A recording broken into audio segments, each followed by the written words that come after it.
le plan de l'intervention. Donc on va faire des généralités sur la sémiologie de la crise suicidaire.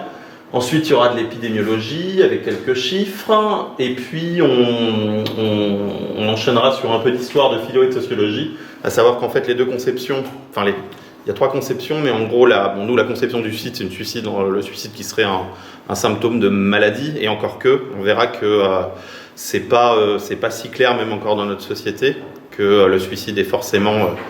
d'un point de vue, un problème de maladie. Parce que l'une deuxième conception, c'est que le suicide est un phénomène social et donc des conséquences de certains phénomènes de société. Ça a été une grande question aussi de philosophie, donc c'est pour ça que je vous fais le point là-dessus.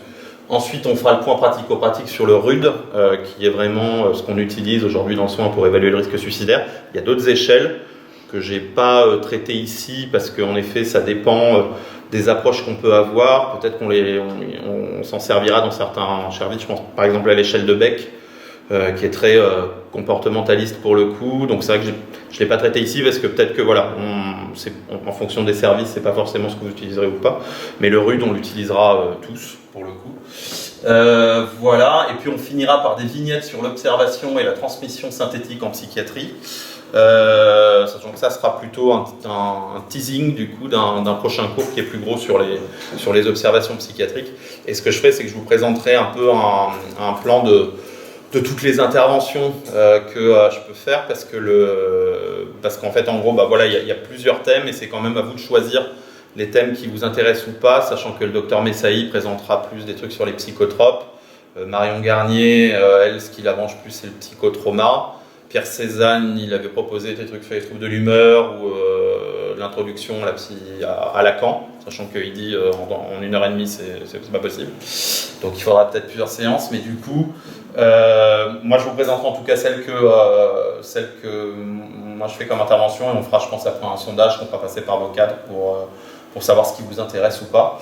Et le but, c'est que, pour moi, c'est important que même si on est en pénurie actuellement médicale, en pénurie au niveau de plein de choses, et c'est vrai que le problème quand on est dans ce type de pénurie, c'est qu'on a tendance à plus se nourrir. C'est la première chose qu'on fait, c'est-à-dire qu'on va plus lire, on va plus aller en cours, plus aller en cours, en tout cas moins suivre de formation, on va moins se rencontrer aussi parce qu'on a la tête dans le guidon, et on va pas faire de recherche aussi alors que par essence la psychiatrie c'est des pathologies très très mystérieuses encore, où on fait des choses, c'est sûr, mais on ne sait pas tout, loin de là. Et donc pour moi, c'est très important que Culture Psy qui revive, entre guillemets, ou qui soit là. Et puis qu'après, il y a un temps d'échange. Voilà. Souvent, je ferai référence à Albert Camus, parce que pour moi, c'est une pensée qui me parle et qui porte non seulement mon travail, mais aussi le chemin de vie que je peux avoir. Mais c'est du sens, et comme tout ce qui est en philosophie, le sens, c'est pas une vérité, donc ça peut être sujet à controverse. Il ne faut pas hésiter à penser autrement, au contraire. Voilà. Donc, quelques définitions. Donc, le suicide est une mort volontaire. On parlera donc de sujets suicidés. C'est la 3e cause de mortalité prématurée. On est à peu près à 11 000 à 12 000 suicides par an en France. Okay. Le stéréotype du suicide, c'est que c'est des hommes, la plupart du temps, qui arrivent à se suicider, entre guillemets, on part du suicide. Donc les suicidés, c'est des hommes, et qui sont des sujets âgés. Okay. On a vu ces dernières années une diminution du taux de suicide qui est passé à 8 000. Faut savoir, on va regarder des taux de suicide, mais globalement, c'est des taux qui évoluent très peu au cours de l'histoire, voilà. Mais en même temps, c'est quand même des indicateurs, on le verra ensemble, de santé de la population.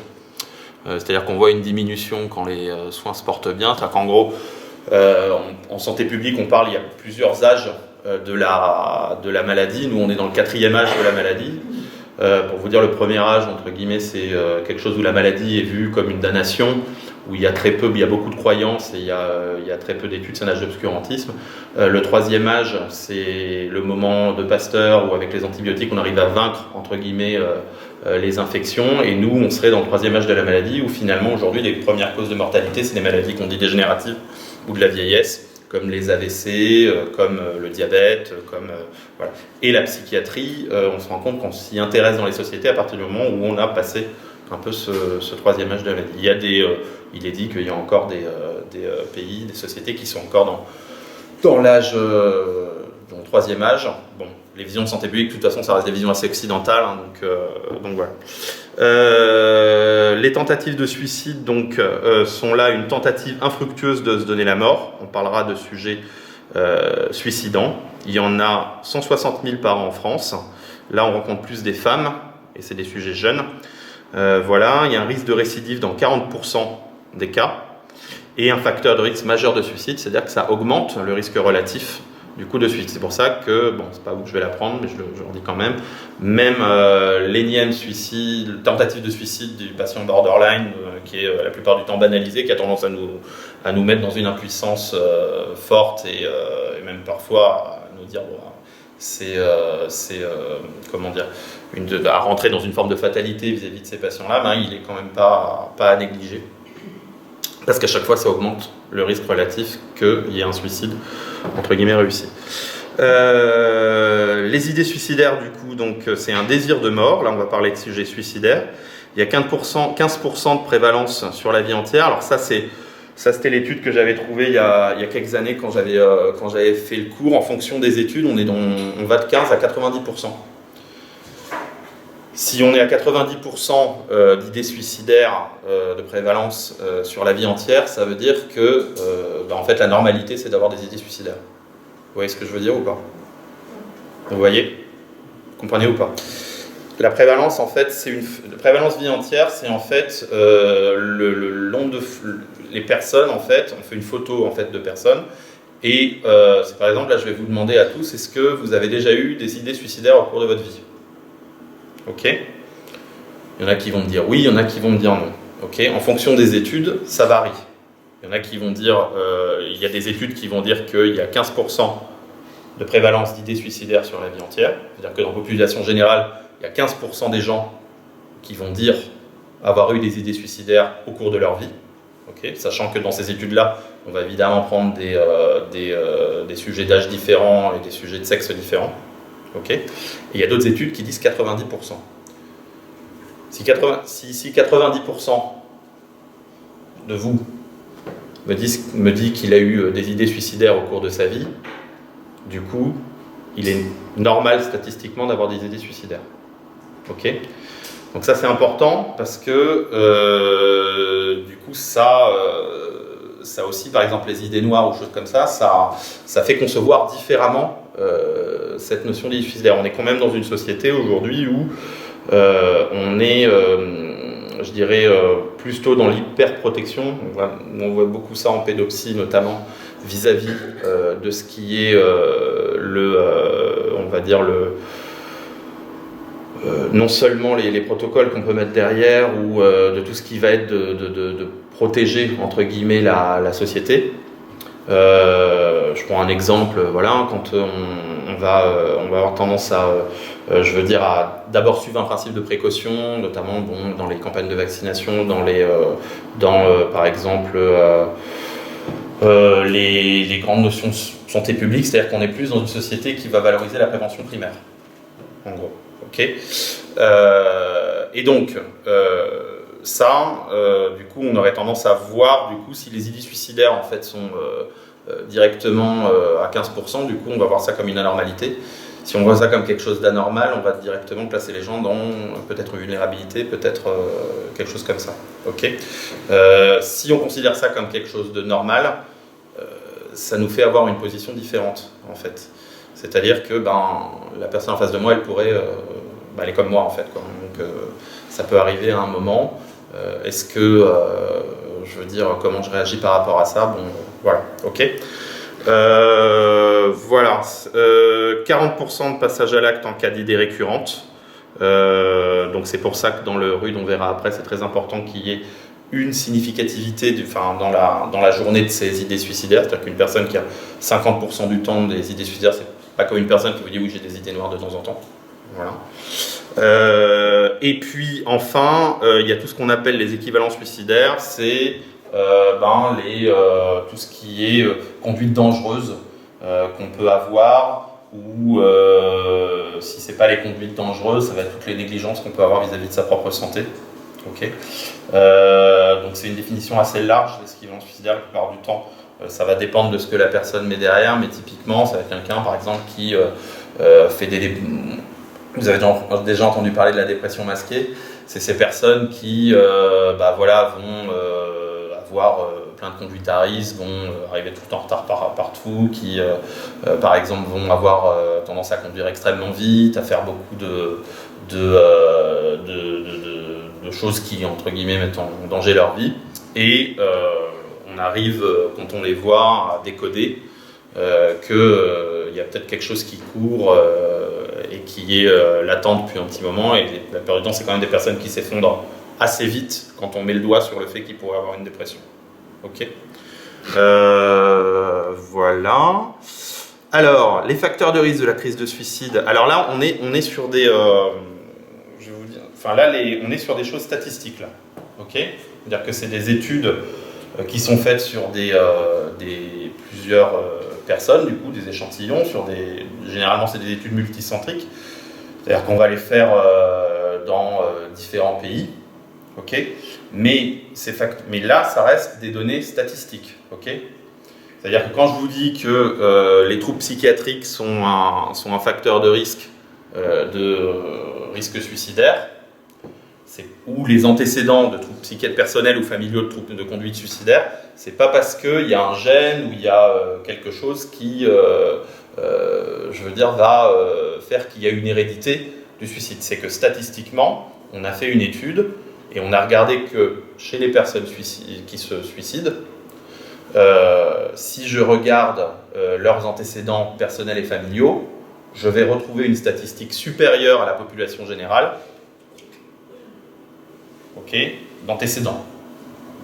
Ok, donc tout ça, c'est que entre guillemets, des vérités statistiques, quoi. Ok, il n'y a pas de gène du suicide, il n'y a pas de... Faut le dire parce que, enfin, voilà, il n'y a pas de gène, ça n'existe pas. Il n'y a pas... on regarde que globalement, il y a une augmentation du risque majeur de suicide ou de pathologie psychiatrique, mais il n'y a pas, par exemple, la schizophrénie qui va donner plus de risque de suicide, ou l'autisme, ou je ne sais quoi, qu'une autre pathologie. Okay, donc, les facteurs de risque primaires, c'est les troubles psychiatriques, les antécédents personnels ou familiaux de conduite suicidaire, l'intentionnalité ou l'impulsivité, c'est des choses qu'on va regarder dans l'entretien. Les facteurs secondaires, ça va être des événements de vie négatifs, le deuil, l'isolement, le chômage, les ruptures sentimentales. Et les facteurs tertiaires, le fait que ce soit un homme, un ado, un sujet âgé, ou qu'on soit dans une période à risque.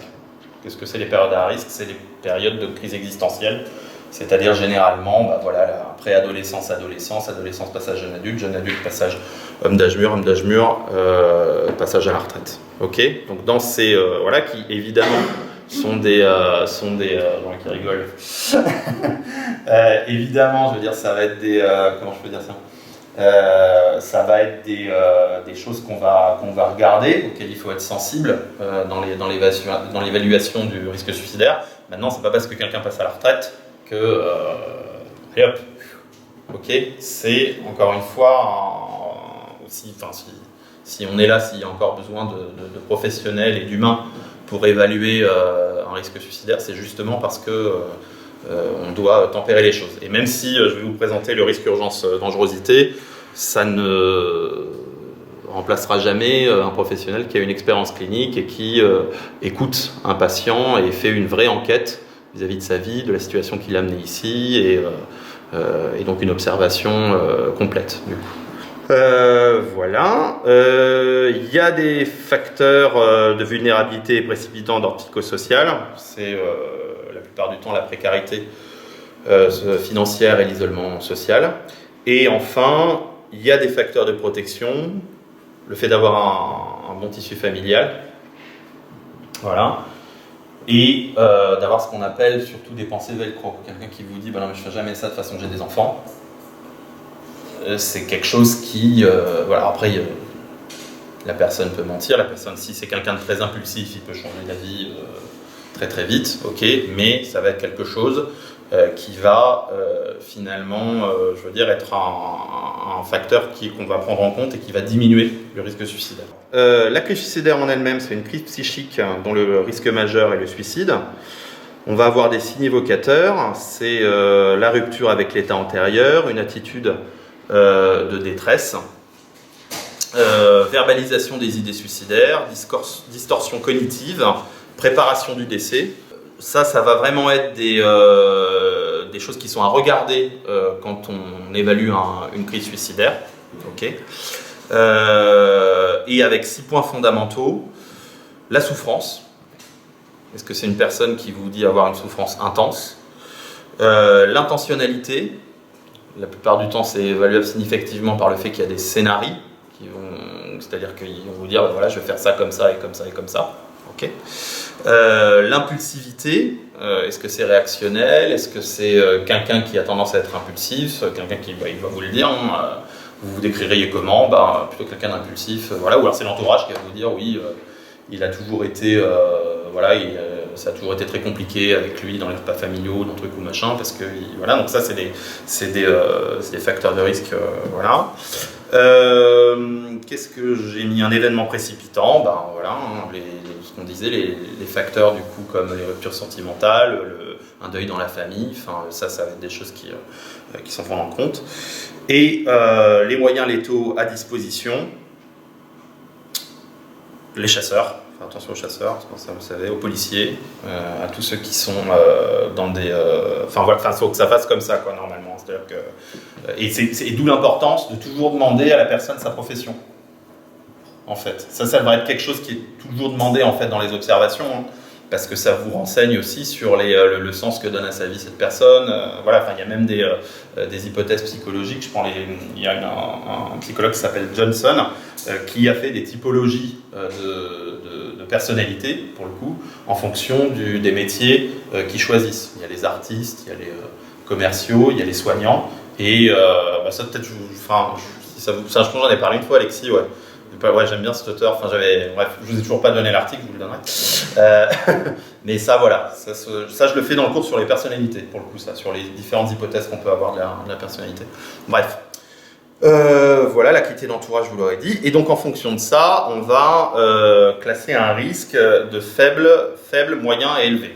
Okay, donc, je vais revenir pour vous dire typiquement comment on fait. Dans le RUD, là, on va passer à la partie épidémiologie. Donc, vous allez voir, c'est tout un tas de chiffres, mais qui sont intéressants à savoir. Donc, 10 à 15% des TS aboutissent à un décès.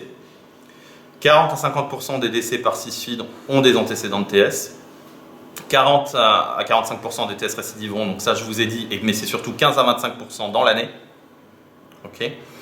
Voilà, savoir ça, ça nous aide aussi. Ça veut dire que quand vous voyez quelqu'un qui a une TS, il faut déjà se préparer à dire, bon tiens, il y a une chance sur 5 ou 4 qu'en fait ils reviennent. Ok.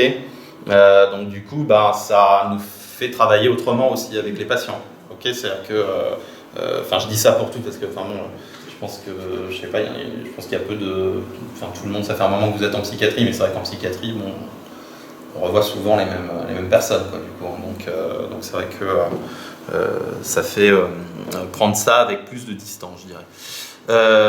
50% de la population ont déjà eu des pensées suicidaires, donc vous voyez là, c'est comme je vous disais, 10 feront une ou supérieure à une TS sur la vie, jusqu'à 90% selon les études, donc c'est ce que je vous disais tout à l'heure. 15 000 à 25 000 TS par an, donc ça, ok. Donc les chiffres concernant le taux de suicide sont probablement inférieurs à la réalité. Pourquoi? Hein? Parce qu'il y en a qu'on ne sait pas, ouais. Quoi? Hein? C'est tabou, ouais. C'est quelque chose de très stigmatisant, donc on peut imaginer que les personnes... vous voyez, là, mettons là que vraiment je vous demande, comme ça, qui a eu déjà des idées suicidaires dans sa vie. Je vous le demande pas. Mais vous voyez, il y a... Bon, allez, je dirais... voilà, c'est normal, ok? C'est normal, heureusement, c'est quelque chose d'intime, c'est quelque chose de... c'est à la fois quelque chose d'intime et quelque chose qui concerne, entre guillemets, tout le monde. C'est-à-dire la question... Parce que la question de sa propre mort, c'est la question de sa vie. qu'est-ce qu'on fait là? Voilà. Donc je reviens à la phrase d'Albert Camus, c'est le seul et unique sujet, la seule unique question fondamentale de la philosophie, à savoir la recherche de la sagesse. Est-ce que ça vaut le coup d'être là? Donc ça c'est en Suisse. Suisse est la cause de 1 à 2% des décès. En 2007, 4 décès par jour. Première cause de mortalité des 15 à 44 ans, supérieure aux AVP. Ok. Donc à Genève en 2007, 17,7 sur 100 000 habitants. Alors pourquoi je vous ai mis la Suisse, vous allez me dire, et pas la France? Parce qu'en fait en France, on a, enfin, vous allez voir, on a des taux de suicide, mais en fait on n'aime pas les stats en France en fait. Donc on a la plupart du temps les études épidémiologiques qu'on a françaises, c'est des extrapolations d'études d'autres pays. Beaucoup l'Angleterre, beaucoup les États-Unis, parce qu'ils aiment beaucoup faire des statistiques. Mais voilà, donc quand on dit une extrapolation, ça veut dire que du coup on trouve tant, je vous dis à Genève de pourcentage, et du coup on va un pourcentage à Genève, du coup on va extrapoler par rapport à la population française, c'est-à-dire qu'on va se servir par proportionnalité, je veux dire, vous avez compris ou pas? Bon d'accord, ouais. J'arrive pas à expliquer. Je tendance à vouloir tout expliquer des fois et en fait c'est pas nécessaire. Évolution du taux de suicide, donc ça c'est en France, ok. Ça c'est une source INSERM, donc vous voyez là on est de 79 à 2015, donc on voit quand même que globalement on a une diminution du taux de suicide. On passe en effet, c'est de 30 à 10 pour 100 000 habitants. C'est pas mal, mais bon, voilà, il y a quand même encore du boulot, hein, ok. Ça c'est l'évolution du suicide au cours de la vie. Donc on voit qu'en effet il y a un pic vers 40 et qu'on a une diminution vers 75, 80, 84 ans. Okay. Donc ça c'est une spécificité pour le coup pour la filière gérontopsie. C'est que voilà, après c'est pareil, c'est biaisé parce que par définition les personnes que vous recevez en gérontopsie elles ont des idées suicidaires, quoi. Vous recevez 100% de personnes qui ont... donc en fait, bon, ça c'est un truc qui est bien, mais c'est un truc de population générale. Bon, voilà. Ça, c'est taux de suicide en fonction de l'âge et du sexe. Les hommes sont en noir, donc les hommes se suicident plus, voilà, comme on vous l'a dit. Et il y a tendance à avoir des suicides. Mais pour le coup, je vous dirais, le problème des suicides, c'est qu'on les voit pas, hein. La plupart du temps, c'est des personnes qui sont très isolées, qui n'ont pas accès aux soins. Je crois que on le reverra après, mais je crois que c'est en Bretagne où ils ont eu, je crois, le plus gros taux de suicide d'agriculteurs, hein, notamment. C'est ça le stéréotype et tout. Mais bon, on est pas mal non plus, vous allez voir. Voilà. Donc là, le nombre de suicides pour 100 000 habitants, vous voyez que plus c'est foncé, plus il y en a. On est où nous? On est à 22, 27 sur 100 000 habitants. Ok. Ça c'est 2015 je crois. C'est 2015 ça. Voilà, évolution historique du taux de suicide de 1880 à 2000. Donc vous voyez que du coup, on n'a pas tant une évolution que ça, hein, finalement. Quand on compare, c'est pour ça que les statistiques ça fait pas tout, mais c'est intéressant parce que des fois en fait on se rend compte qu'en fonction de l'échelle, et la plupart du temps, nous on nous apprend à se méfier quand on voit des labos, parce que les labos en fait ils vont vous grossir l'échelle en fonction du truc et tout, et du coup vous allez voir mais ça descend trop le symptôme et tout, que si en fait vous remettez les trucs à l'échelle, en fait on n'a pas une évolution si significative que ça, quoi. Okay. Mais c'est comme tout, faut avoir un esprit critique. Là, c'était comparaison internationale du taux de suicide pour 100 000 habitants. Donc vous voyez en rouge, là c'est la France, et puis vous regarderez en fonction des pays, j'y reviens après, sachant que l'un des pays qui a le plus gros taux de suicide, c'est la Chine, pour le coup. Voilà, dans le monde, un suicide tous les 40 secondes, 3000 décès par jour, 1 million de décès par an, augmentation de 60% ces 45 dernières années. Donc vous voyez, c'était une autre étude qui dit ça, donc bon, vous voyez, très vite les études, elles disent pas toutes la même chose, mais bon, voilà. Un quart des patients décédés par suicide ont moins de 25 ans. Bon. Ça c'est pareil, vous regarderez, c'est une map du taux de suicide, sachant qu'en effet on a très peu du coup de données du coup en blanc pour l'Afrique du coup. Histoire du suicide. Donc avant le XVIIIe siècle du coup, c'était plutôt considéré comme un phénomène marginal. ou volontairement marginalisés, je pense que c'est plus ça dans les statistiques. La première fois qu'on répertorie des suicides, donc 104 suicides, il y aurait eu répertorié en France au 18e, c'est la première stat qu'on a. À l'époque, donc c'est des profils de jeunes filles mères, il y a l'opprobre de l'Église catholique qui lui est plus ou moins sur elle. Voilà, procès et châtiment corporel post-mortem pour leur acte de folie. Donc là, c'est une ordonnance pénale de Louis XIV en 1670 qui dit « Les biens des suicidés devaient être confisqués, leurs corps tirés dans les rues, face contre terre, puis pendus ou jetés aux ordures. » Voilà. Donc vous comprenez que quand je vous pose la question « Est-ce que vous avez des suicidaires ?» Si vous avez des réminiscences de cette époque-là, c'est normal que vous ne pensiez pas, c'est très bien. Je rigole. Donc, après le XVIIIe siècle, il y a une généralisation du coup progressive du phénomène du suicide dans la société française. La Révolution française, on note 154 suicides répertoriés, notamment des hommes politiques, 16 députés conventionnels notamment, sur 749 notamment un qui s'appelait Condorcet. Qui connaît Condorcet? Qui connaît Condorcet? Personne? Parce que je ne connais pas en fait, je l'ai noté. Donc si quelqu'un... Non mais c'est bon. Voilà, on a une libéralisation du suicide, donc qui devient un peu moins tabou. Ça va avec la déchristianisation insidieuse de la société française.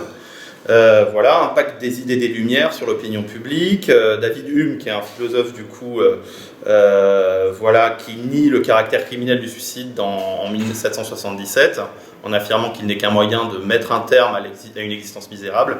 Ou par exemple dans le journal Le Times, qui lance en 1786 le débat suivant: le suicide est-il un acte de courage? Ok, donc on voit qu'il y a d'autres conceptions du suicide qui émergent, d'autres conceptions. Vous verrez, on regardera tout à l'heure qu'en fait dans philosophie elles existaient déjà, enfin c'est un peu des conceptions différentes, hein, voilà. Il y a eu une urbanisation de plus en plus importante dans les grandes villes où s'entassent des individus en proie à la misère et à la solitude, et donc aussi on voit que par exemple Paris devient la ville des suicidés. En 1810, Napoléon décriminalise le suicide dans son code civil. Il tentera lui-même de se suicider 4 ans plus tard alors qu'il est acculé militairement avec de l'opium. Voilà, donc c'est historiquement des IMV qu'on voit. Au 19e, la France devient l'un des pays européens où l'on suicide le plus, comme je vous le disais, à Paris notamment, qui devient la ville des suicidés, dû surtout à l'exode rural.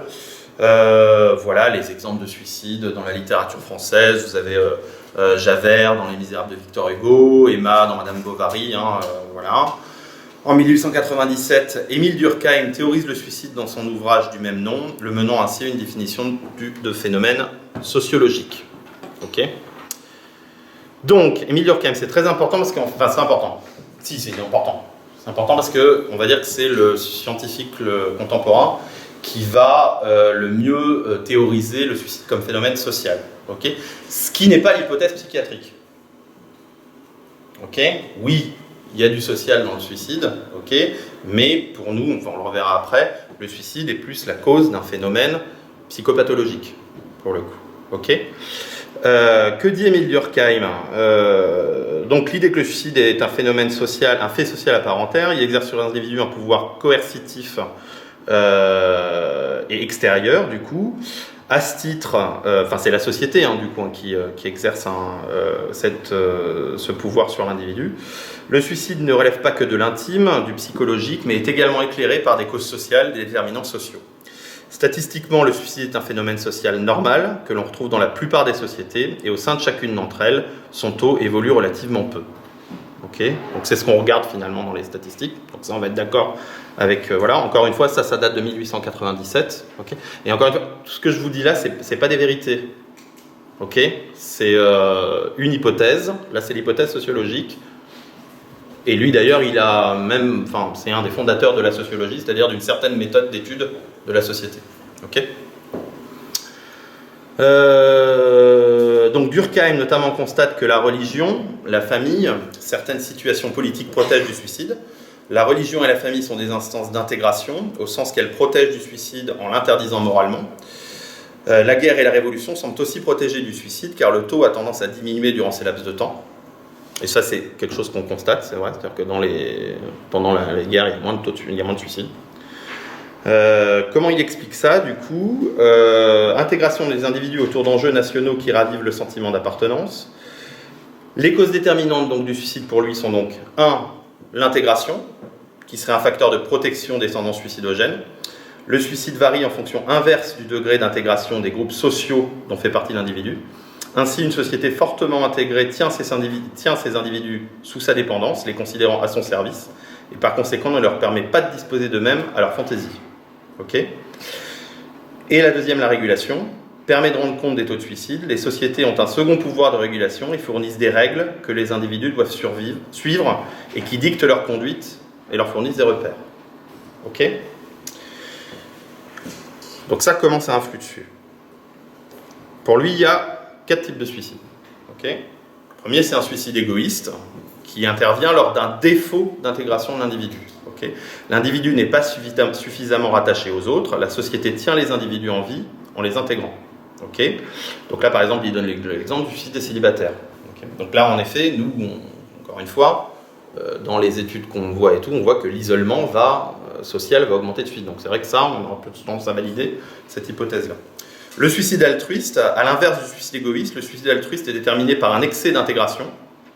Les individus ne s'appartiennent plus, peuvent en venir à se tuer par devoir, exemple des kamikazes, des sectes. Okay. Donc là, on va être dans des suicides qui sont élevés comme preuve de courage, et là où en effet, un individu, il n'y a plus d'individus. C'est-à-dire que les individus, ils vont se tuer pour une cause supérieure, donc voilà, donc on voit bien que... bon.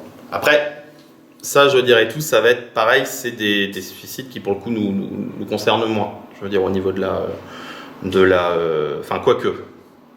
Ça nous concerne, mais pas dans les dépressions, quoi, pour le coup. Il y a c'est vrai que les terroristes, il y a une classification pour ça, ils vont rentrer plus dans les délires non schizophréniques de type délire de revendication. Ok. C'est-à-dire l'idée, en fait, ce qui est délirant chez ces personnes-là, c'est l'idée qu'il y a une ethnie, un pouvoir en place, ou quelque chose qui est responsable de tous leurs maux, entre guillemets.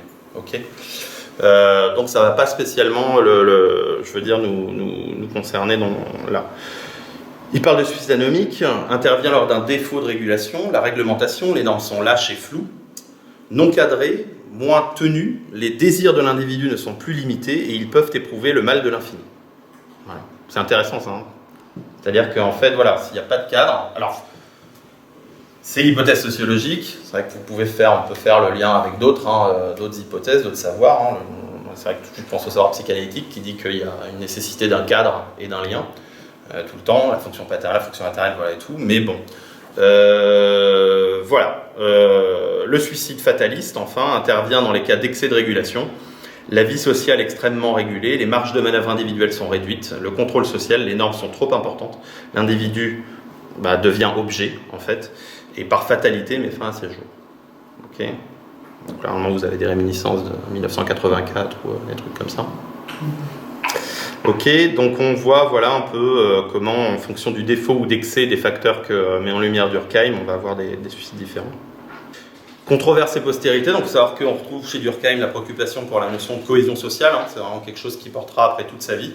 C'est-à-dire qu'entre forme déséquilibrée du lien social et taux de suicide, donc lui, il est... alors, là où moi je partage un peu quand même ces vues-là, c'est que je pense qu'en effet, il faut qu'il y ait un sentiment d'appartenance, c'est sûr, à un groupe, à un individu, qu'il faut qu'il ait des racines, une histoire propre et qu'il trouve un sens à son existence, qui va toucher à d'autres hypothèses psychologiques, pour le coup la psychologie humaniste ou choses comme ça.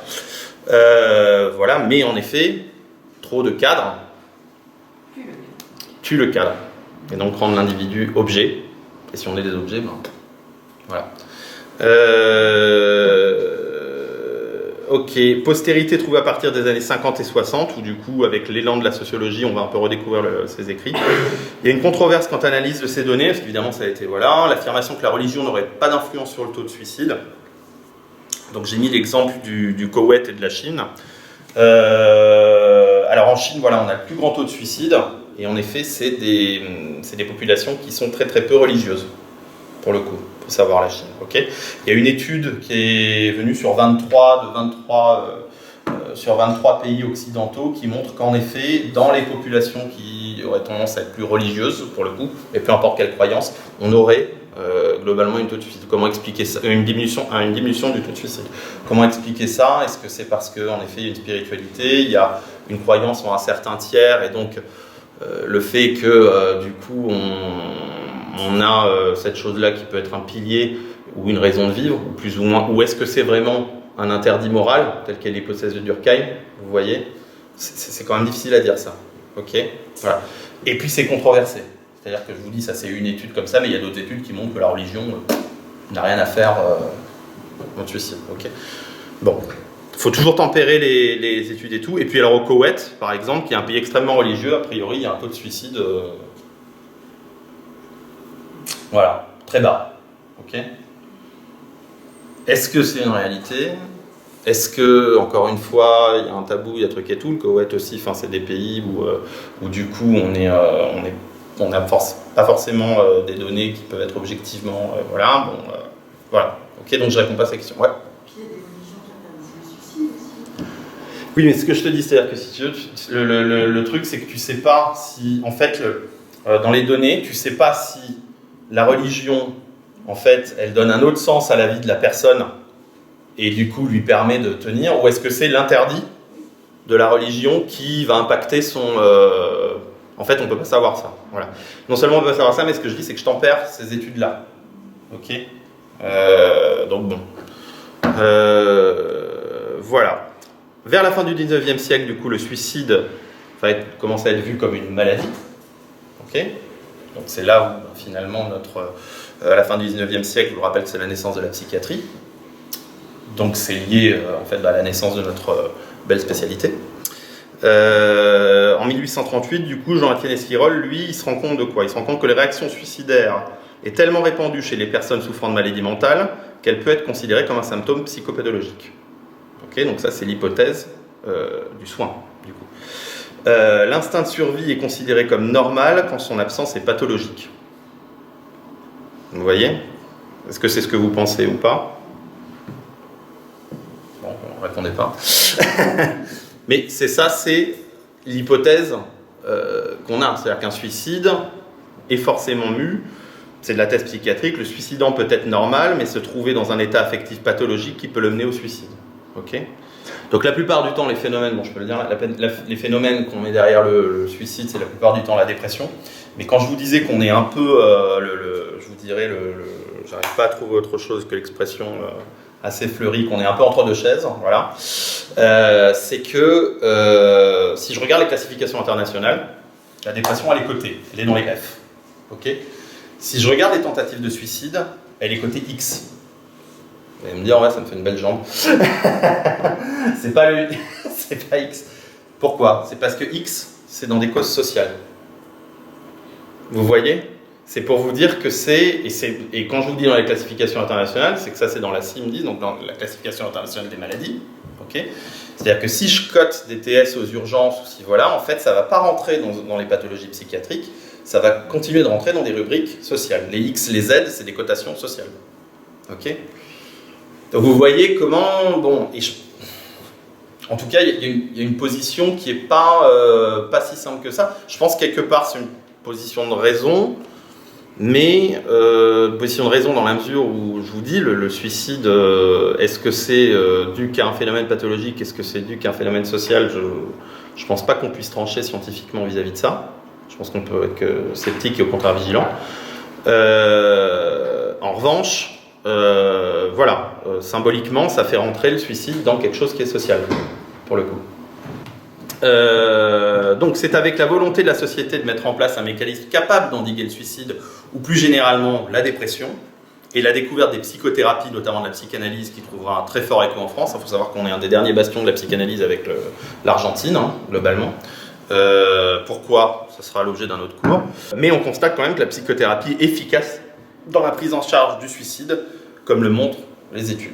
Alors, les études, c'est en effet, je veux dire qu'on voit que sur des personnes qui vont avoir, qui font une TS, qui vont avoir une psychothérapie, et tout type de psychothérapie, hein, et des personnes qui font une TS à qui on va par exemple mettre qu'un traitement antidépresseur, on remarque qu'il y a un taux de suicide bien supérieur.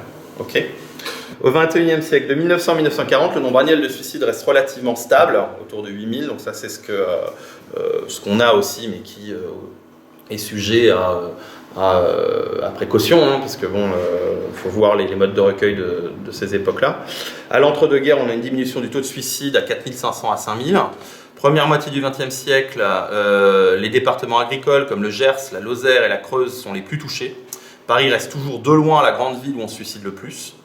La pendaison devient le mode de suicide le plus utilisé. Voilà. Depuis un décret du 9 septembre 2013, il a été créé un observatoire national du suicide auprès du ministère de la Santé qui a été renouvelé en 2018 pour 5 ans. Ok ?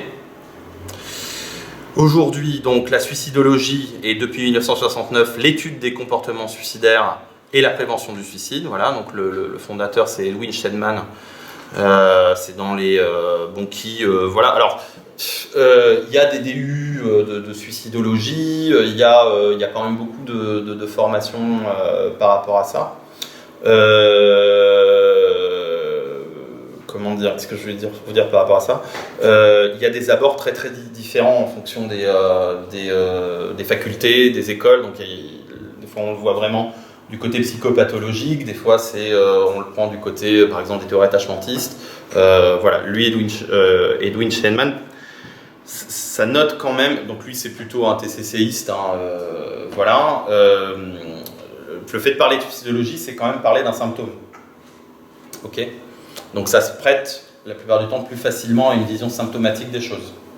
Okay ? Alors que finalement derrière un suicide, ok, la dépression, ok, bon d'accord, dépression, mais il n'y a pas une histoire qui se ressemble en fait. Hein.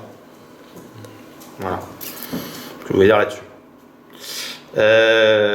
Alors en France, plusieurs associations offrent des aides en ligne que les personnes tentées par le suicide peuvent contacter pour trouver une écoute. Ces lignes sont gérées par des bénévoles, donc là je vous ai mis voilà. Alors bon, je fais exprès de mettre des trucs un peu vous savez les 3 trucs qu'il faut parler en société pour pas que, enfin bon, nous ça va pas trop nous déranger, mais si quand même. En théorie, c'est un truc. Le suicide. Bah voilà. Non, il est dit qu'en fait, alors en France en plus il y en a 4 normalement, qu'en fait il y a des 3 choses dont on ne doit pas parler en société. De quoi ? L'argent c'est en France surtout. La religion, la politique et c'est la mort en général, la mort. Voilà, ok. Non mais voilà, vous voyez.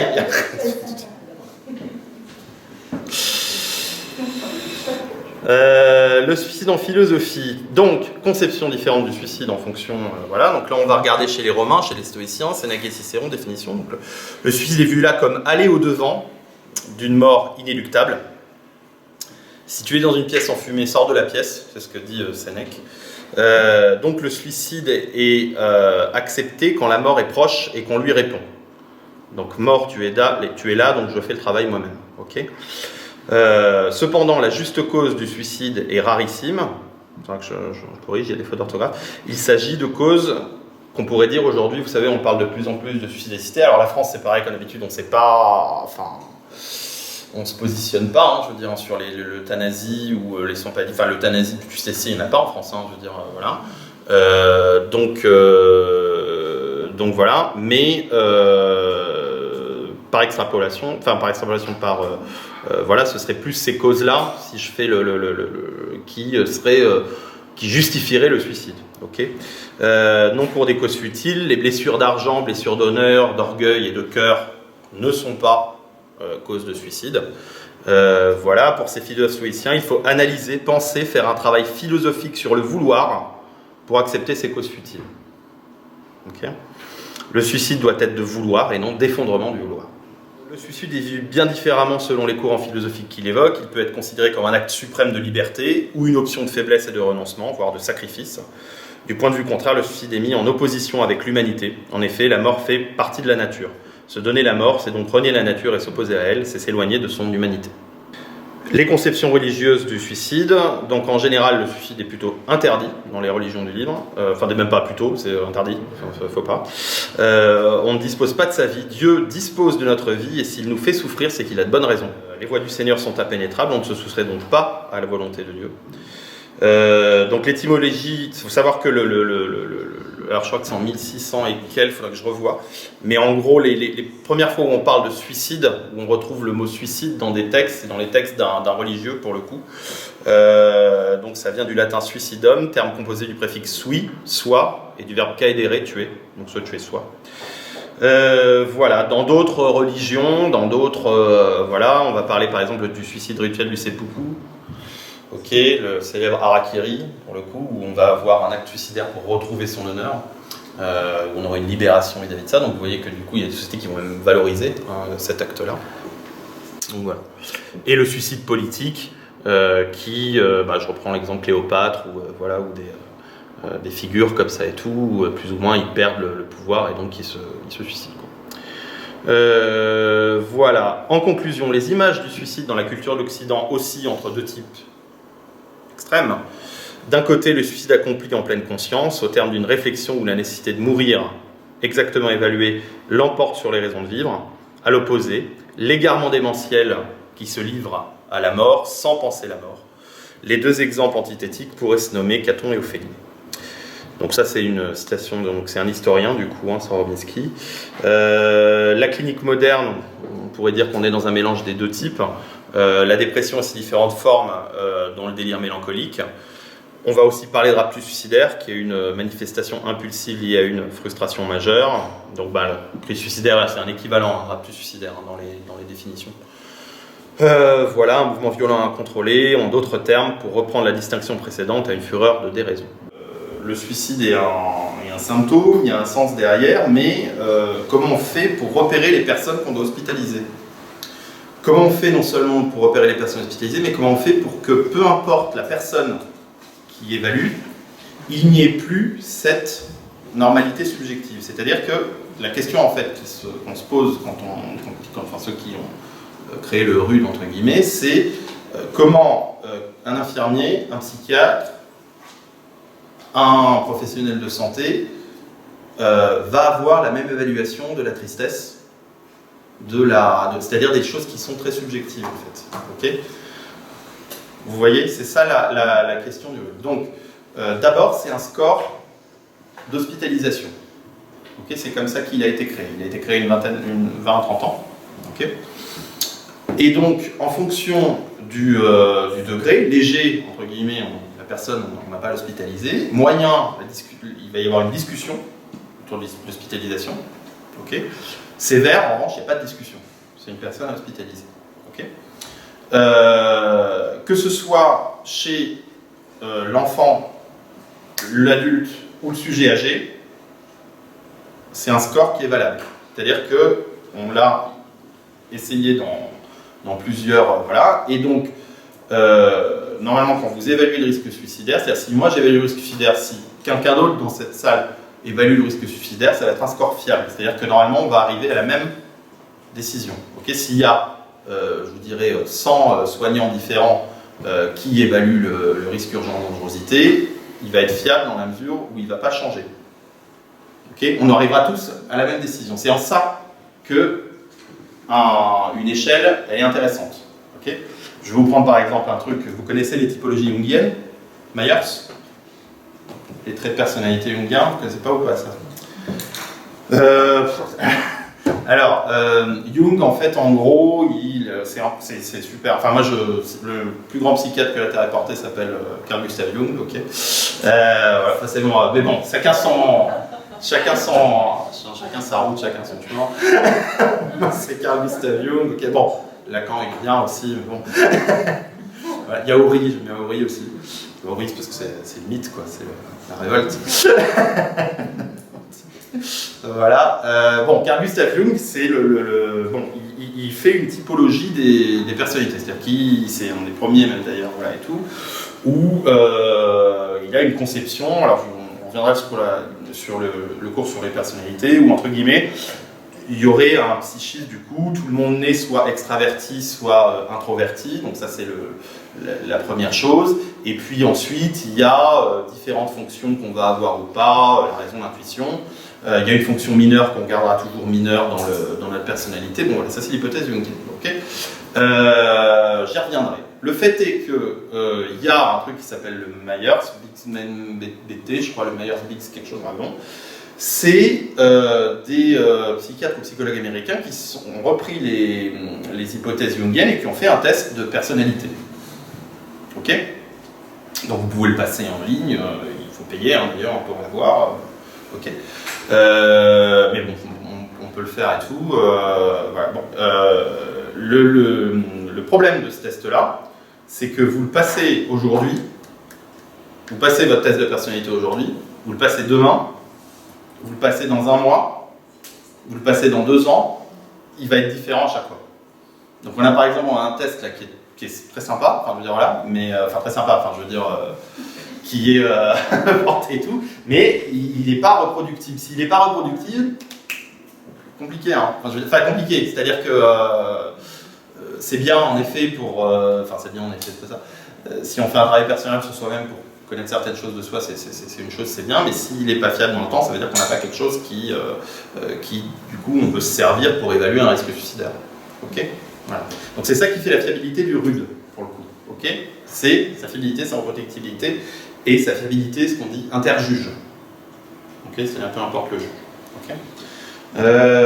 Alors, chez quel patient? Alors, bon, donc du coup, voilà pour le RUD. Ok ? Donc maintenant, pratico-pratique, comment l'évaluer? Donc chez quel patient vais-je rencontrer la nécessité d'évaluer les idées suicidaires? Des troubles de l'humeur, des troubles de la perso et des troubles psychotiques. À quel moment de la consultation et comment l'amener? Ça c'est une question qui vient souvent. Voilà. Donc évidemment, on ne va pas arriver, demander pas. C'est particulier. Enfin, d'habitude quand je fais ces cours-là, c'est des personnes qui n'ont jamais fait de. C'est pas à vous que je vais apprendre que vous n'arrivez pas dans un. On n'arrive pas dans une chambre en disant oui. Bonjour, vous avez des idées noires. Voilà, c'est pas bien. Non mais voilà, on leur dit, ça ne se fait pas. C'est pas, voilà, on est dans intime et tout. Donc il y a toujours un temps de décharge avant. C'est à la fin du temps d'écoute libre. Voilà, faut pas être brutal et faut pas être évasif. C'est-à-dire qu'il faut vraiment poser la question. Ok. Évoquer par exemple des idées noires. Voilà, ou pour prendre aussi une position. Avez-vous pensé au suicide? Voilà, mais il faut qu'il y ait vraiment une évocation de ça. Okay, et puis ensuite, on va pouvoir amener, si la personne dit oui, d'accord, voilà. On peut s'excuser, pardonnez-moi, mais je dois vraiment vous demander quelque chose. Voilà, est-ce que vous avez des idées noires, d'accord, okay, est-ce que vous avez des scénarios? Est-ce que vous avez vraiment des choses qui vous viennent? Est-ce que, voilà, est-ce que ce serait tout de suite? Bon, c'est comme ça qu'on peut amener les choses. Et non seulement il faut les amener, mais ça va être systématique. Moi j'ai un prof qui me disait le suicide c'est l'infarctus du psychiatre. Okay, si vous ne posez pas la question, enfin, ça ne sert à rien. Faut, enfin, je veux dire, faites autre chose. Quoi. Enfin, voilà. Donc, évaluer le risque suicidaire, donc R pour risque, donc RUD, donc je vous dis de revenir à tous les facteurs de risque que je vous avais donnés avant, donc antécédents personnels ou familiaux de pathologie psy, isolement social, précarité socio-économique, mélancolie, âge extrême, c'est-à-dire que par exemple si je vois un enfant ou si je vois un sujet âgé, ça me code directement 1. Est-ce que vous comprenez quand je dis ça ou pas? Ok, c'est-à-dire que quand je suis dans un âge extrême, je vais faire attention directement. L'enfant, parce que il ne parle pas, donc c'est très compliqué d'avoir une fiabilité, une raison, choses comme ça. Vous savez enfant, étymologiquement, ça veut dire ne parle pas. In, privatif, faris, parler, ne parle pas. Okay, et puis le sujet âgé, pour les mêmes raisons. Okay, c'est-à-dire que on voit, alors, ce qui est la particularité du sujet âgé, c'est qu'il y a en plus une banalisation sociale de la dépression, c'est les sujets âgés. C'est-à-dire, oui, t'es vieux, t'es triste, c'est normal. Non, c'est pas normal. Okay, donc du coup, voilà, il y a quelque chose. Et puis il y a une banalisation. Voilà, le sujet âgé, c'est quelqu'un qui veut dire bah oui, mais la vieillesse est un naufrage. Voilà, c'est quelqu'un qui va avoir tendance à venir me dire bah oui, mais je suis vieux, j'ai le droit d'être mal. Quoi. Enfin, ça, c'est vraiment des choses où bon, non, c'est un symptôme. En tout cas, c'est un symptôme de mal-être intense. Et donc il faut travailler avec ça. Enfin, je regarde plus sur les gens du PSA en effet. Mais voilà, en tout cas, moi, c'est une certaine conception que j'ai, en tout cas, de la gérontopsychiatrie. Mais on en reparlera, parce que on va voir. Urgence, donc significativement supérieure à 50% du temps, envahissement des idées suicidaires. Ok, il faut demander. Dans la journée, vous y pensez combien de temps dans la journée, voilà, est-ce que c'est fluctuant, bon. Et la dangerosité, les scénarios violents, la défenestration, les pistolets, les pendaisons, ça c'est des scénarios. Se jeter par la fenêtre, parce que c'est létal, voilà. Les IMV, c'est moins létal, les phlébotomies aussi, ok. Allez pas le dire aux patients, ça c'est, voilà. Mais c'est vrai que quand on évalue, du coup, ça va moins scorer. Non seulement ça, mais si vous avez le réflexe de demander la dangerosité, il faut aussi penser, il faut que l'entourage enlève ça. C'est-à-dire, encore une fois, un gendarme ou quelque chose comme ça, bon, on va dire à l'entourage il faut. Okay. Bon, je prêche dans le. Comment dire? J'ai déjà des. Je n'arrive pas à trouver. Enfin, vous savez tout ça. Faible, moyen, élevé. Qu'est-ce que le risque pour vous?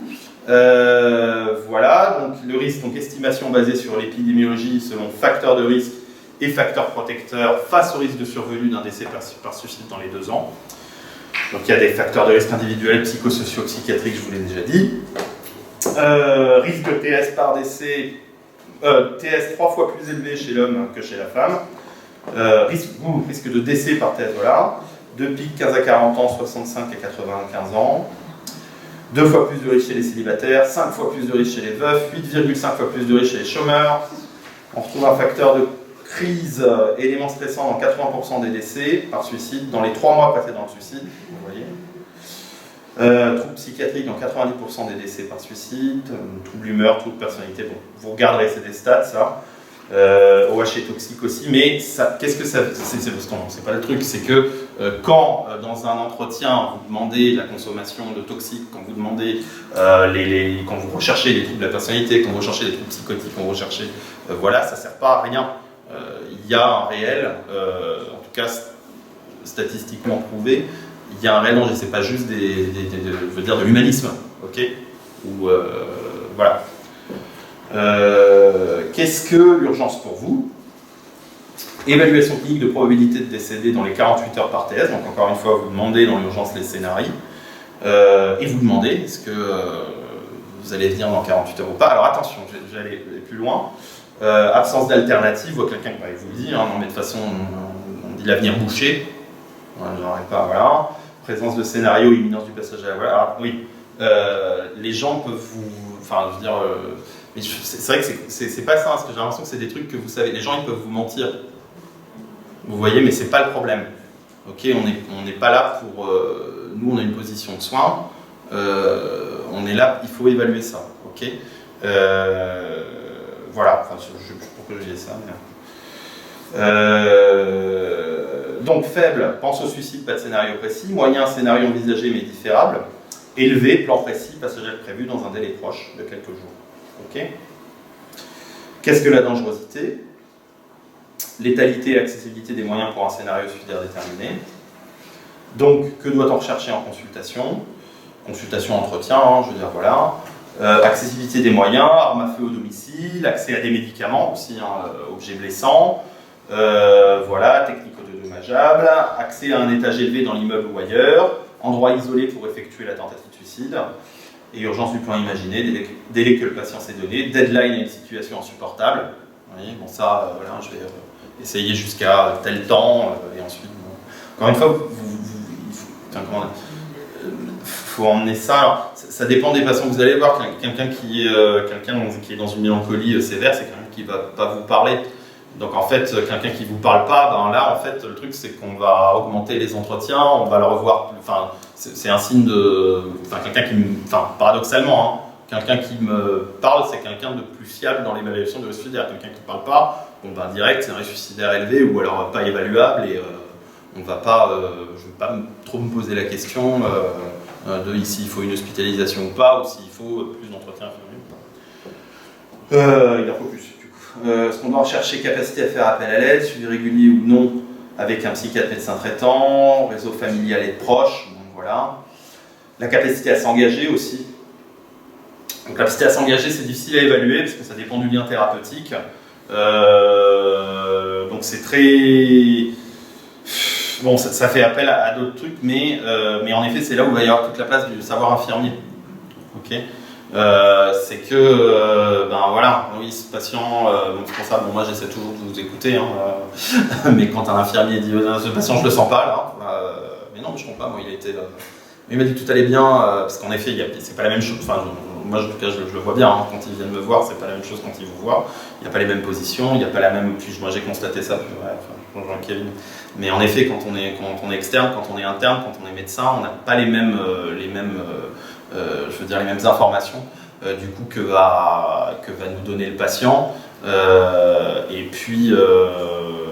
Et donc c'est pour ça qu'on travaille en équipe, et c'est pour ça qu'il y a qu'il y a une nécessaire fluidité, je veux dire, entre les différents corps de métier pour pouvoir avoir une évaluation fiable. Okay. Voilà. Mais en l'occurrence, bon, ça c'est en interview. Voilà, est-ce que les idées suicidaires sont fluctuantes, sans projet, angoissantes, mais gérables pour le patient? Donc le truc, c'est que s'il y a des idées suicidaires chez le patient, qu'est-ce qu'on fait? Soit j'ai des idées suicidaires sans projet, fluctuantes, angoissantes, mais gérables par le patient. Donc dans ce cas-là, on ne l'abandonne pas, je veux dire, mais ça va être un risque faible, du coup. Soit j'ai des idées suicidaires, du coup, oui, voilà. Donc là, du coup, je vais dire de garder un lien avec le patient en lui disant de faire appel à l'équipe psychopéjoration. Ok, d'accord. Vous nous dites si jamais vous voyez que ça augmente. Vous nous dites si vous voyez que ça passe les 50%. On est disponible pour ça. Voilà. Voilà. Si les idées sont envahissantes avec ébauche de projet et angoisse importante, là, dans ce cas-là, il faut qu'il y ait un avis du psychiatre. Hein. Dans les 24 heures, et dans les 24 heures, bon, voilà, ça c'est selon le texte et tout, mais si vous avez un psychiatre pas loin, voilà. Si le patient peut s'engager à ne pas passer à l'acte, pensez aux personnes ressources aussi. Ben voilà, est-ce que vous voulez appeler un proche ou pas quand ils sont en hospitalisation libre? Voilà, il faut repérer hein, ça aussi, hein, mais ça va être justement des choses qui vont, quand il y a par exemple un protocole, pas d'appel ou pas. Je veux dire, c'est vraiment du coup, ça va être une exception hein, si on a une personne ressource. Voilà, en cas de doute, évaluation psychiatrique en urgence. Bon. Idée suicide en temps licence avec projet précis, avec ou sans délai déterminé. Le troisième cas, consultation psychiatrique en urgence plus. Décision de soins sous contrainte si jamais ils ne sont pas en soins sous contrainte déjà. Là, c'est un risque urgence dangerosité du coup où c'est résumé. Tout ce que je vous ai dit. Ok. Voilà. Dans le cas des troubles de la personnalité, attention à l'impulsivité. Donc, ça va un peu, je veux dire, être quelque chose qui va augmenter la cotation du risque suicidaire. Si on a un trouble de la personnalité, on cote déjà une risque suicidaire au minimum moyen. Quoi. Okay. Fluctuation importante de l'état émotionnel du coup, donc plus grande difficulté à évaluer, donc ça aussi il faut être humble par rapport, de toute façon ça a des limites hein, sur RUD, hein, enfin je veux dire si vous avez, pas vous que je vais apprendre, voilà, mais ce RUD il a deux vertus, un d'être systématique, ok, c'est-à-dire que si en effet on a ça en tête, voilà, même un jour où on n'a pas beaucoup de temps, ou truc, on est pris par 3-4 patients en même temps, on aura toujours ça, voilà. Voilà. Deuxièmement, il a aussi une vertu de protéger aussi l'institution. Il faut le dire aussi. Okay, c'est-à-dire que si vous mettez que vous avez évalué un RUD dans une observation ou dans des choses comme ça, l'obligation de moyens, entre guillemets, elle est respectée. Okay, c'est-à-dire qu'on ne peut pas, je veux dire, enfin d'ailleurs, en pratico-pratique, qu'est-ce qu'on veut faire en fait? Donc là d'abord il y a la formation sur le suicide, mais en pratico-pratique, on va mettre dans les observations des médecins le fait qu'il y ait une possibilité d'évaluer le risque suicidaire systématiquement, c'est-à-dire que ce sera un peu comme, voilà, il y a le poids, température, choses comme ça. Il y aura l'évaluation du RUD dans l'observe des médecins. Et puis on vous fera un protocole, du coup, vraiment, d'augmentation ou pas des entretiens infirmiers, voilà, en fonction de l'évaluation du risque suicidaire. Chez les patients psychotiques, donc attention au risque de raptus, on va regarder chercher les hallucinations plus. Voir s'il y a une critique face aux incitations des hallucinations de se faire du mal ou pas.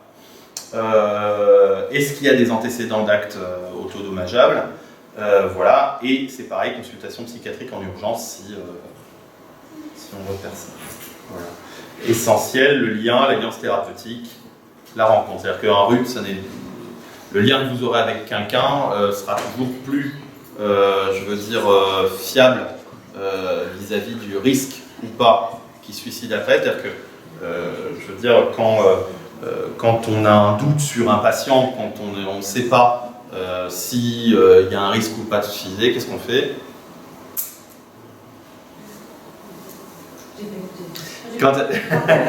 Alors, si vous n'attendiez pas à la question, vous voyez que vous allez annoncer la question. Si vous avez un doute sur un risque suicidaire, qu'est-ce que vous faites? On applique le principe de précaution. On dirait ça, c'est que si on ne sait pas trop, on penche plutôt du côté du risque suicidaire que du... Ouais, d'accord, et qu'est-ce que vous faites? Voilà. Qu'est-ce que vous faites? Voilà, consultation, hospitalisation. Alors, il est déjà, on va dire, parce que ça, ouais, ça dépend où vous les voyez ou pas, mais oui, voilà, donc, soit vous pensez à l'hospitalisation et quand vous êtes en intra, vous faites quoi? En extra, remarque aussi. On applique. Vous n'avez pas de psychiatre? Tu passes un maximum de temps avec ton patient. Oui, surveille après, surveillance plus. Ouais, on fait une surveillance. Plus, on lui donne un rendez-vous. On lui donne un rendez-vous. C'est-à-dire que moi, quand j'ai un patient que je ne sais pas trop, en fait, je le revois vite. Enfin, et je me débrouille. J'arrive à trouver un truc pour le revoir. C'est pas, je suis pas devant. Ok. Quand j'ai un doute, j'ai un esprit, voilà, la pragmatique, c'est je lui donne un rendez-vous. Je vous revois. Je vous revois dans pas longtemps. Voilà. On essaiera de faire, on va faire un protocole avec les médecins pour, en fonction du risque, dire voilà, il faut le temps voilà, mais ça a ses limites aussi. Ça a ses limites. C'est-à-dire que ça, tu peux le faire quand tu as un doute. Mais de quoi? Ça, tu peux le faire quand tu as un doute. Mais quand tu ne vois pas la chose arriver. Oui, alors attention, c'est ça. Alors, ça, on peut en parler. Mais non. Alors attendez. Ça, oui. Après, c'est. Non, il faut avoir l'humilité. C'est pas. Non, mais je te dirais, voilà, en cardiologie, tu as des infarctus que tu. Oui. Voilà, mais le truc, c'est. Je pense que c'est important de le dire. Oui, c'est ça. C'est que ça, ne c'est règle pas. tout. Mais oui, mais c'est tout le truc de l'efficacité, de l'obligation de soins qui sont très. C'est très compliqué. Parce que. Tu peux avoir tout fait parfaitement bien, j'entends. tout et tout. Oui. Et que finalement, bien sûr. il se passe une catastrophe. Bien sûr que oui. Mais il y a une, au-delà d'une obligation de soins, une conscience professionnelle qui, voilà, je veux dire voilà, faut essayer d'être le plus systématique possible. Ok, maintenant il y a des situations. Donc si on parle de la situation, on va pas être tabou là-dessus. Voilà, je pense qu'on était à la, voilà, on a dit que pour nous c'était pas de l'ordre de l'évitable. Ok. Et au-delà de le dire, on l'a pensé. Enfin, je veux dire, Madame Fouché, oui, c'était. Donc on a. Non, ok, on va être très clair par rapport à ça. Ok. Voilà. Donc il y a des situations où, ok. Maintenant, il y a eu ça, il faut qu'on fasse feu de tout bois. C'est-à-dire que, je veux dire, quand il y a un événement indésirable, voilà, ou grave, indésirable, ou chose comme ça, il faut que ça nous nourrisse, il faut que ça construise, il faut qu'on fasse quelque chose. C'est ça, quand je vous disais tout à l'heure, une dynamique. Ok, c'est que donc là, je vous fais cette formation là ou pas, c'est même pas une formation, c'est plus aussi voilà, le maintenant c'est bon, j'ai fini. Donc c'est aussi le lieu d'échanger avec vous là-dessus, parce que voilà, il faut. C'est notre travail d'effronter la mort. Vous comprenez? Enfin, il y a quelque chose comme ça. Ok, c'est une profession, c'est le sens. Alors, peut-être du sens différent, voilà, mais voilà, il faut qu'on en fasse quelque chose, mais je veux dire, en effet, en ayant de l'humilité. Si on n'a pas d'humilité vis-à-vis du fait qu'il y a des choses qu'on n'évitera pas, en fait, on se fie juste au rude, c'est bon, je l'avais évalué, puis ok. Non, il faut toujours être dans le soin, je vous dirais. Le soin, ça vient de souci. C'est prendre soin, ça vient c'est les mêmes racines, c'est avoir souci de. Ok. Donc voilà, en tout cas c'est ce que moi je pense, mais et c'est ce qui fait la commune aux soignants. Donc voilà, je vous dis non, moi l'idée de la psychiatrie que j'ai, c'est que dès que vous savez en psychiatrie, ne vous inquiétez pas, vous allez avoir une situation où donc il y a quelque chose, c'est même bon voilà, mais on peut en parler plus. Hein. La rencontre, voilà, conclusion, importance du lien thérapeutique en fait,